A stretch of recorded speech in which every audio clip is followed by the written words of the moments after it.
Que Dieu vous bénisse au nom de Jésus-Christ. Que Dieu vous bénisse au nom de Jésus-Christ. Nous rendons grâce à Dieu pour ce merveilleux dimanche qu'il nous a une fois de plus accordé. Il m'a été instruit par le porteur des visions de l'Église évangélique réformée en la personne du révérend docteur de Libye, de vous exhorter en prélude à la Pâque. Et sans plus tarder, après cette exhortation, nous allons passer aux prières. Nous avons tous suivi les messages qui nous ont été donnés ce matin. Je vais faire autant bien que mal un petit résumé de ces messages comme il est de coutume. Dieu nous dit dans le premier message qu'il nous a donné sa parole, qui est une puissance. Il nous recommande de marcher selon cette parole, c'est ainsi que nous serons plus que vainqueurs. Le second message nous dit que Dieu est celui-là qui nous donne suffisamment de la force. Nous devons donc rester dans cette force et retrouver en lui notre refuge. Un autre message nous dit que Dieu est notre consolateur qui guérit nos maladies et il pourvoit à notre bonne santé comme il a pourvu en Jésus-Christ. Un autre message nous dit que Dieu nous a bénis en Jésus-Christ dans les lieux célestes. Tenons donc ferme en cette vérité.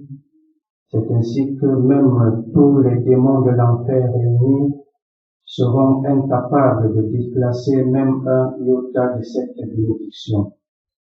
Dieu nous recommande également dans un autre message la pratique de sa parole, parce que aimer Dieu, c'est mettre sa parole en pratique. Donc voilà, ramassé d'une manière résumée les quelques messages que nos prophètes nous ont transmis au travers de l'inspiration de notre Dieu. Que Dieu vous bénisse au nom de Jésus-Christ. Nous disons merci à Dieu parce que malgré la pluie de ce matin, nous avons eu la capacité de nous retrouver autour de sa parole. Et c'est une grâce que d'être dans la maisonnée de Dieu. Parce que vous ne l'ignorez pas, beaucoup parmi nous se sont couchés hier et ce matin n'ont pas eu cette capacité de pouvoir être debout. Certains ont même dit, n'est-ce pas, à leurs proches, nous nous verrons demain, et ce matin, ils n'ont plus ce privilège de dire un mot. D'aucuns détiennent beaucoup de moyens, des moyens physiques, mais n'ont même pas la grâce, n'est-ce pas, de profiter de ces moyens-là. C'est pourquoi je vous exhorterai, n'est-ce pas, que quelles que soient les difficultés que vous pouvez avoir ou que nous pouvons avoir, nous devons rester fermes dans la parole de Dieu qui est la vérité, cette vérité qui nous a franchi les œuvres du malin. Nous allons donc, comme à l'accoutumée, ouvrir nos Bibles, comme je vous ai dit tantôt, que ça sera une exhortation en prélude à la Pâque. Ça sera donc un enseignement qui aura trait à la Pâque. Ça sera un enseignement qui aura trait à la croix de Jésus-Christ. Nous fondons nos Bibles, frères et sœurs, dans le livre que nous connaissons déjà, dans le livre d'Osée, chapitre 4, verset 6.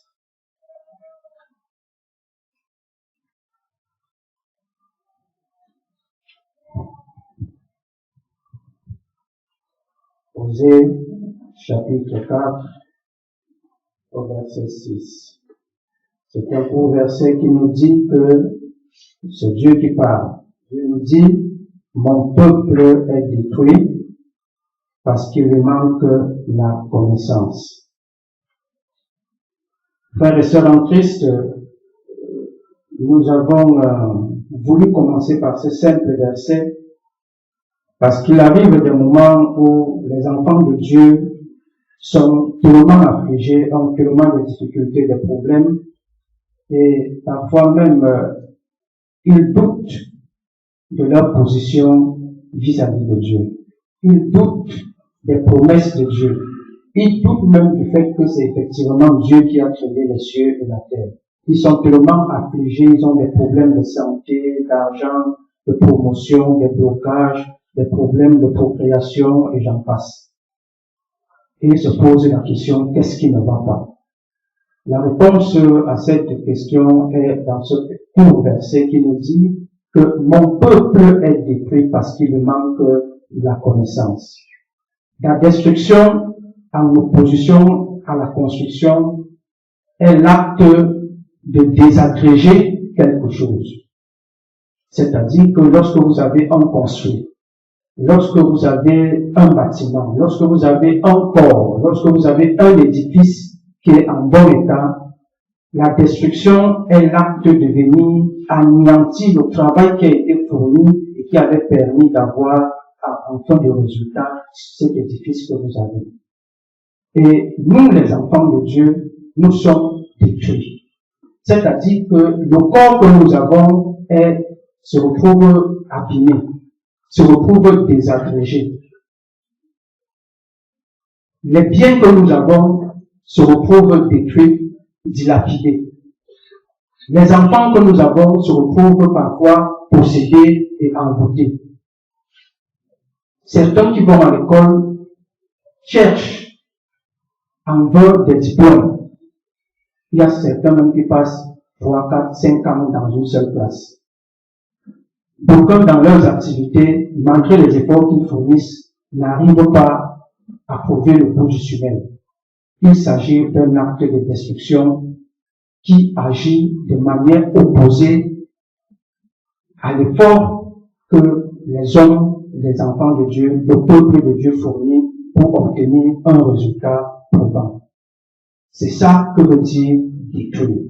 La destruction n'étant pas forcément au sens, j'allais dire excessif qui est la mort, mais la mort elle-même peut être en partie lorsque vous vous retrouvez malade et que vous n'êtes plus en paix. Au lieu de passer des 12 nuits, vous vous retrouvez en train de gémir parce que vous avez des douleurs dans le corps. Il s'agit de l'acte de destruction. Et pourquoi est-ce que les hommes, les femmes, les enfants sont détruits? Ce n'est pas parce qu'ils ne sont pas de Dieu. Certes, ils ont déjà posé l'acte qui est de devenir enfants de Dieu. Ils ont confessé de leur bouche le Seigneur Jésus-Christ, mais malgré ces efforts, ils se retrouvent toujours dans le champ de l'adversaire qui est en train de les détruire et les asservir. Et la raison est simple, c'est parce qu'il nous manque la connaissance. Voilà le premier pas. Le deuxième pas, c'est quoi? C'est que, où allons-nous donc retrouver cette connaissance? Parce qu'une chose est d'avoir la connaissance, ou alors de savoir qu'il nous manque la connaissance, mais une autre est de savoir où allons-nous chercher cette connaissance. L'environnement dans lequel nous vivons, l'éducation de base que nous avons reçue, les églises que nous avons fréquentées, les marabouts et j'en passe, les médecins, sont des sources de connaissances qu'on ne peut plus, sur lesquelles on ne peut plus développer. Mais nous savons tous que notre connaissance en nous, en tant qu'enfants de Dieu, se retrouve dans la parole de Dieu. Par conséquent, il est donc nécessaire, chaque jour, qu'on le veuille ou pas, qu'on soit sous l'assoupissement, j'allais dire sous l'emprise d'un esprit qui nous empêche de lire la parole de Dieu, de l'examiner, de la mettre en pratique. Nous devons faire l'effort de lire cette parole, je dis bien chaque jour. Nous avons déjà reçu un enseignement selon lequel tout croyant, tout enfant de Dieu a trois ventres.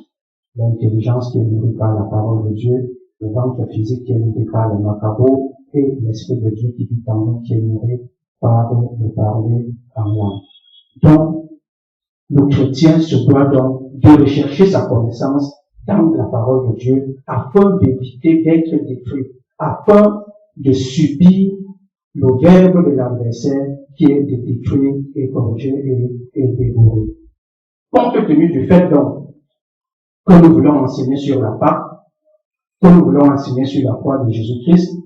Nous avons reçu l'enseignement sur la croix de Jésus-Christ il y a de cela 1 ou 2 dimanches. Nous avons développé cet enseignement suivant lequel le révérend nous a fait comprendre qu'il y avait une croix physique qui était en bois et une croix spirituelle.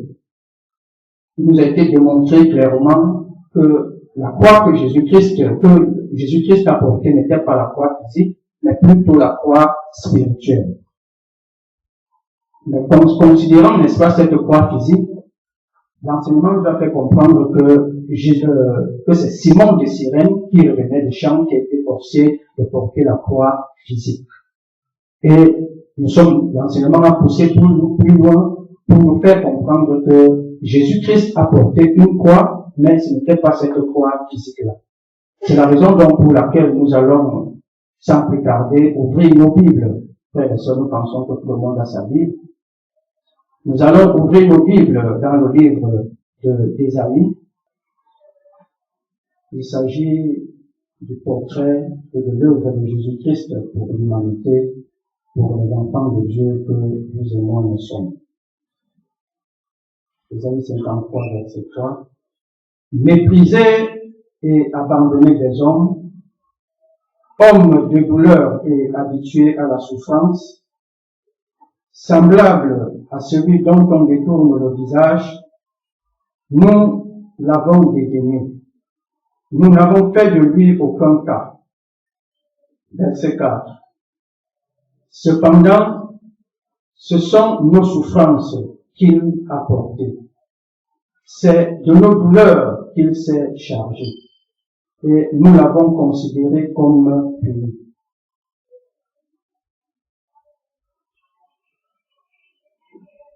Nous voyons dans cette rubrique, avec le petit portrait de Jésus-Christ qui commence, que la parole de Dieu nous dit que Jésus-Christ, le Fils de Dieu, l'unique d'ailleurs à son temps, parce qu'il est le premier-né, nous n'étions pas enfants de Dieu, souvenez-vous, nous étions errants, nous étions impies, nous étions privés du droit de citer dans la maisonnée de Dieu.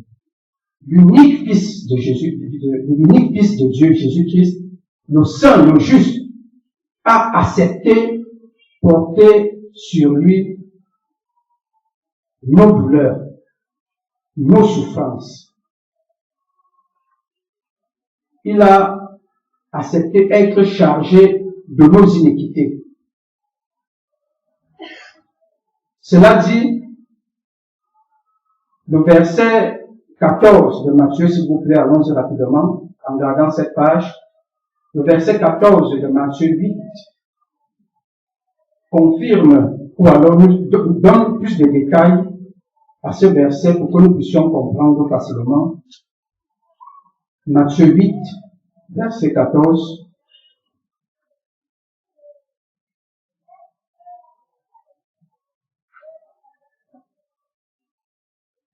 Jusqu'au verset 17. Jésus se rendit ensuite à la maison de Pierre, dont il vit la belle-mère couchée et ayant la fièvre. Il toucha sa main et la fièvre la quitta, puis elle se leva et le servit. 16. Le soir, on amena auprès de Jésus plusieurs démoniaques. Il chassa les esprits par sa parole et il guérit tous les malades. Verset 17 conclut en disant, afin que s'accomplisse ce qui avait été annoncé par Isaïe le prophète. Il a pris nos infirmités, il s'est chargé de nos maladies. Voilà, frères et sœurs en Christ, la croix spirituelle que Jésus-Christ a portée, c'est-à-dire nos infirmités, nos maladies, comme Isaïe le prophète l'avait promis. Alors, qu'est-ce qui fait souvent problème dans les vies et dans l'état de santé des frères et des sœurs? Pourquoi, malgré les enseignements, malgré les prières, certaines maladies ne sont pas guéries. Certains cas ne sont pas résolus. La parole de Dieu nous dit que la main de Dieu n'est pas courte pour sauver, ni son oreille dure à l'entendement, mais que ce sont nos fautes qui mettent un mur de séparation entre Dieu et nous. La parole de Dieu nous dit également dans le livre de Romains, chapitre 10, à partir du verset 9, l'acte que nous devons poser pour réconcilier notre position vis-à-vis de notre Dieu. Nous savons, frères et sœurs, qu'il y a un seul médiateur entre Dieu et les hommes. C'est Jésus-Christ, notre Seigneur. Nous avons une part de la tâche pour obtenir ce dont nous avons besoin. Notre tâche, c'est de parvenir à la connaissance afin que nous ne soyons plus du feu. C'est-à-dire de rentrer dans la parole de Dieu pour avoir des solutions aux problèmes auxquels nous sommes confrontés. Entrer dans cette parole, ensuite maintenant rechercher dans cette parole les solutions. Lorsque nous avons trouvé des solutions, faire une introspection, l'autocritique. Puisque Dieu ne ment pas, Dieu est la vérité et Dieu dit la vérité. Il n'y a que nous les hommes qui pouvons faire des erreurs. Remettons donc nous en cause pour chercher les voies de solution, les raisons d'être des problèmes que nous avons sans pour autant nous culpabiliser. Le verset, nous allons lire dans le livre de Romains, Romains chapitre 10.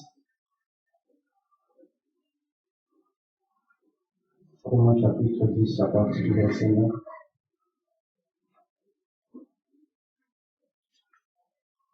Nous voulons lire ce verset parce que par la suite, nous allons pratiquer afin que nous puissions avoir des résultats. Le verset dit, puisque c'est un verset que nous connaissons, c'est le verset par lequel nous commençons souvent les prières, mais nous allons aller vers la fin de ce verset pour mieux le comprendre. Si tu confesses de ta bouche le Seigneur Jésus, et si tu crois dans ton cœur que Dieu l'a ressuscité des morts, tu seras sauvé.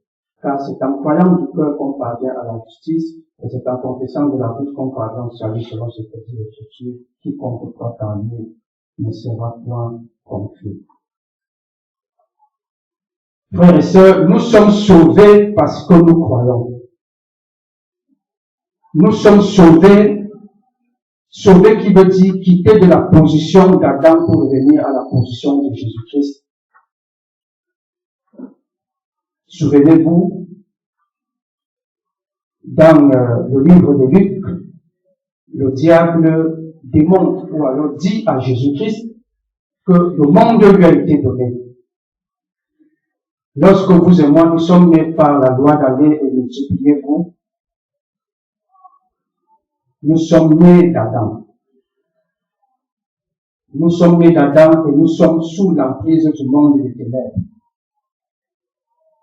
La majorité des gens, des femmes, des hommes que vous rencontrez en route, sont nés comme vous et moi, par la loi d'aller et multiplier vous, qui s'applique pour tout genre. Après cette naissance, nous sommes sous le joug de l'adversaire, qu'on ne se trompe pas. C'est-à-dire que nous sommes sous la prise de Satan. Nous sommes nés avec une cellule sanguine. Nous sommes liés à Adam par le sang. Les gènes d'Adam sont en nous. Le péché d'Adam repose sur nous et ses conséquences. Vient un jour un homme qui accepte de marcher pour nous et s'est sacrifié pour nous, Jésus-Christ. La Bible dit que c'est en croyant du cœur qu'on parvient à la justice. C'est-à-dire que c'est lorsque nous croyons dans notre cœur que nous quittons de cette position de condamné en Adam pour nous retrouver dans la position du justifié en Jésus-Christ. Mais vous êtes sans ignorer, frères et sœurs, qu'il y a des hommes, des femmes justes qui vont en prison. parce qu'ils n'ont pas eu de bons avocats. Vous êtes sans ignorer qu'il y a des gens qui sont condamnés, qui meurent même étant juste par des dégâts collatéraux, juste entre guillemets, c'est-à-dire le monde, l'environnement dans lequel il vit peut dire haut et fort que ce monsieur, c'est quelqu'un d'intègre. Mais il y en a parmi ces intègres-là qui sont condamnés, qui meurent. Le diable voulant par exemple en finir avec un individu quelconque dans un cas, renverser tout un cas et après avoir battu sa victime, les autres qui sont à côté, parmi eux les justes, entre guillemets, à la vision du monde, s'en va aussi dans les dégâts collatéraux. Nous retrouvons donc la position de juste, c'est-à-dire que nous quittons de la position d'Adam et nous sommes dans la position de Jésus-Christ. Nous franchissons un pas, nous traversons le pont, mais cela ne suffit pas. Cela ne suffit pas parce que vous pouvez avoir une arme, frères et sœurs, et lorsque l'ennemi est devant vous, au lieu d'abattre l'ennemi, vous restez les bras croisés et l'ennemi vous abat. Dieu, nous ayant justifiés en Jésus-Christ, nous a redonné une arme qui est notre bouche. C'est la raison pour laquelle le verset continue en disant, c'est en confessant de la bouche qu'on parvient au salut. Le salut étant ici l'affranchissement de tout emprisonnement physique ou spirituel dans le domaine de la santé matérielle, la promotion sociale, le succès, la réussite et j'en passe. On ne peut pas parler de salut pour quelqu'un qui est malade. On ne peut pas parler de salut pour quelqu'un qui vit dans la misère, la promiscuité, la pauvreté, la stagnation, le chômage et j'en passe. On ne peut pas parler de salut pour une femme qui ne peut pas enfanter ou pour un homme qui reste dans le célibat et dans toutes les capacités d'avoir femme. On ne peut pas parler de salut pour quelqu'un qui n'a pas de promotion alors qu'il a les capacités, l'ancienneté, le savoir intellectuel et tout le reste. On ne peut pas parler de salut pour quelqu'un qui est incapable de servir ceux qui sont autour de lui. C'est-à-dire, il a déjà le minimum pour lui-même et maintenant, il a en plus de quoi satisfaire les besoins de ceux qui sont tout autour de lui. On ne peut pas parler de salut pour un parent qui est incapable d'élever dignement ses enfants. On ne peut pas parler de salut pour un parent qui ne peut pas envoyer ses enfants à l'école et subvenir à leurs besoins. On ne peut pas parler de salut pour quelqu'un qui ne peut pas avoir ce dont il désire, quand bien même son désir serait jumelé à son besoin. Frères et sœurs, l'arme est simple, c'est que nous sommes justifiés, mais nous ne voulons pas agir. Jésus-Christ a abattu le boulot, mais nous ne voulons pas travailler. Le travail qu'il est question ici, il ne s'agit pas de prendre les machettes et les roues pour entrer dans les champs, ou alors prendre les ordinateurs, s'asseoir dans les bureaux et la paperasse. Le travail qu'il est question dans ce verset, il est simple. C'est en confessant de la bouche qu'on parvient au salut. L'arme fatale ici, frères et sœurs, c'est la bouche. Nous avons la capacité de Jésus-Christ en nous. Nous avons Dieu en Christ en nous. Nous avons confessé le Seigneur Jésus-Christ. Nous avons cru que effectivement Dieu l'a ressuscité d'entre les morts. Nous avons même déjà expérimenté Jésus-Christ dans nos vies face à des situations personnelles ou en groupe. Mais c'est l'assouplissement, c'est le découragement, c'est la négligence, c'est parfois la non-croyance, excusez le terme, l'incrédulité, la non-conviction. Nous avons comme si nous avons peur, comme si c'est quelqu'un d'autre qui viendrait travailler à notre place. Claire, mon peuple est détruit parce qu'il manque la connaissance.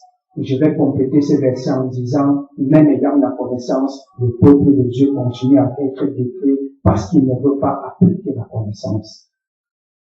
C'est-à-dire que nous avons le verset biblique, nous avons ce que Dieu nous demande de faire et nous refusons de faire ce que Dieu nous demande de faire.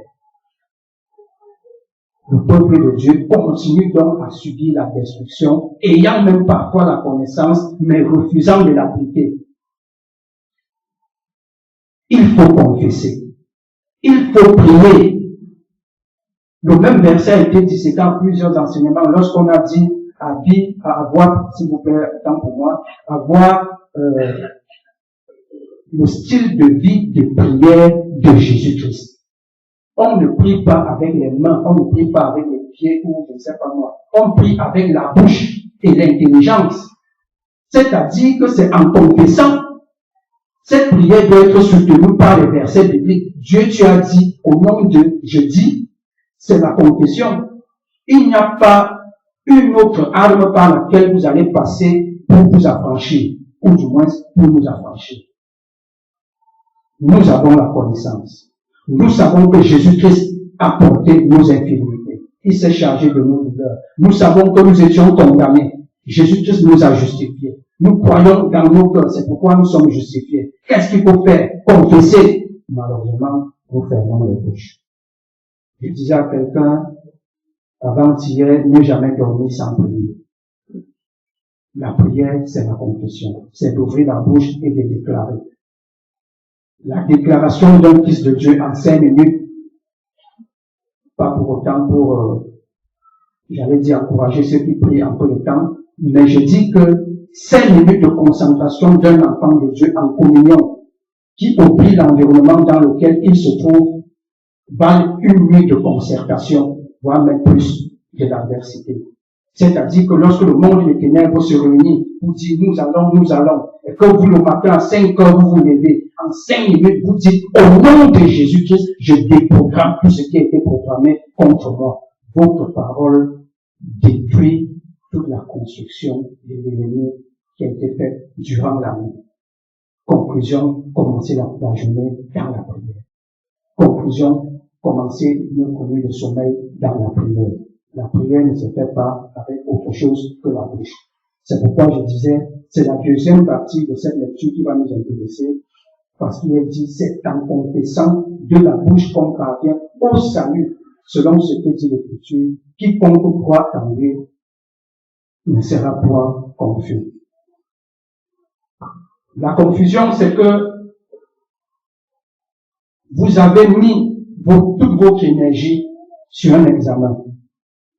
Vous avez réuni les capacités et tous les moyens nécessaires pour obtenir ce dont vous avez besoin. Je vais prendre une situation vulgaire, un enfant qui fait le bas et qui estime qu'il va enlever la tenue cette année. Malgré les nuits blanches, malgré les cours de répétition, malgré, je vais dire quoi, l'assiduité au cours, la ponctualité et tout le reste, à la fin, vous avez l'échec. Vous êtes dans ce qu'on appelle la confusion. Parce qu'en réalité, à l'instant T où l'échec vous touche, vous ne savez pas qu'est-ce qu'il fallait faire pour véritablement réussir. Vous êtes donc dans la confusion. La confusion, c'est que vous avez confié vos enfants à Dieu. De temps en temps, vous priez même pour eux. Et un jour, il s'avère qu'un de vos enfants est amputé. Lorsque vous voulez prier, l'enfant commence à s'agiter. À l'instant T où la manifestation se passe, vous vous demandez, mais finalement, qu'est-ce qu'il fallait faire? En fait, vous remettez en cause tout ce que vous avez posé comme acte, ayant pour but de protéger votre enfant. Donc vous êtes confus. Vous ne savez pas qu'est-ce qu'il fallait véritablement faire. La confusion, c'est que vous marchez dans la droiture, dans la dignité, et vous estimez que, avec votre justice et votre Dieu que vous priez chaque jour, vous allez réussir dans vos affaires. Mais il s'avère que, un soir, en sortant par exemple de votre marché, l'ennemi vient vous dépouiller de toute votre recette, en utilisant un vulgaire agresseur qui vous tend la machette et arrache tout. Vous êtes dans la confusion. C'est ça la confusion. En réalité, c'est que vous êtes confondus. Vous ne savez pas, est-ce que vous avez bien fait, est-ce que vous avez mal fait. Je dis bien à l'instant T. Même si après, réfléchissant librement, vous aurez une réponse à votre question. Mais à l'instant là, vous êtes d'abord désemparés, vous ne savez pas. C'est ça la confusion. Dieu dit dans ce livre qu'après avoir cru, nous devons confesser. C'est pourquoi, comme je vous ai dit tantôt, il était question de jeter les bases de la Pâque. Nous avons rappelé en peu de mots que Jésus-Christ a subi le châtiment qui nous était destiné. Le monde était sous l'emprise de l'ennemi, à travers de la vente qu'avait consenti Adam dans le jardin d'Éden. Jésus-Christ est venu juste qu'il était et enfant élu qu'il était en ce moment, il a accepté mourir à notre place, il a subi le châtiment qui était dû, et en croyant en lui, nous traversons de la position d'Adam à la position de Jésus-Christ, et nous devenons des enfants de Dieu. Voilà la base. Maintenant que nous avons cru au Seigneur Jésus-Christ, nous devons comprendre que si Jésus-Christ, à travers cette croix spirituelle, s'il a porté nos infirmités, s'il a porté nos maladies, il n'y a plus de raison qu'au jour d'aujourd'hui, nous puissions porter les maladies. Si nous confessons le Seigneur Jésus-Christ, nous devons aussi comprendre que le salut doit être notre partage. Et ce salut ne doit pas se résumer au niveau de la santé physique, j'allais même dire santé spirituelle, parce qu'il y a des maladies chroniques, des maladies de l'âme, des maladies démoniaques, mais ce salut devrait aller jusqu'à nos activités, dans ce que nous faisons dans nos vies. Et comment est-ce que ce salut doit pouvoir se manifester? Nous devons pouvoir parler, nous devons pouvoir confesser, nous devons pouvoir prier. Et la prière n'utilise pas un autre instrument, la prière utilise notre bouche. Mais alors, à ce niveau-là, il y a encore un petit point. Pourquoi? Parce que la prière ne devrait pas être un remplissage de formalité. C'est-à-dire que nous ne devons pas nous présenter devant les hommes comme les pharisiens devant la synagogue pour en être vus, pour qu'on soit applaudi parce que nous avons tout le bon français possible. C'est une prière qui vient du cœur. Il arrive des moments où vous prenez 30 minutes de prière. Dans les 30 minutes, vous vous levez 6 fois pour aller regarder la marmite au feu. Vous êtes d'accord avec moi que cette prière est de l'œuvre et non pas une prière qui vient du cœur. On dit, le verset dit que c'est en croyant du cœur. Ça veut dire que quoi? Ça veut dire que au moment où vous confessez, vous devez croire ce que vous dites. À l'instant T, vous devez imaginer, j'allais même dire voir s'accomplir ce que vous êtes en train de demander. Il faut faire la différence entre l'acte que vous posez et la croyance que vous avez dans le cœur. Si l'acte et la croyance ne vont pas de pair, vous-même, vous pouvez déjà dire oui ou non, votre prière est exaucée. Parce que l'exaucement de la prière, ça se ressent personnellement. Je veux prendre un cas simple. Si vous faites une prière et que pendant que vous priez, vous êtes conscient de tous les gestes, des faits qui se passent dans l'environnement où vous êtes, je puis vous rassurer que cette prière ne vaut absolument rien.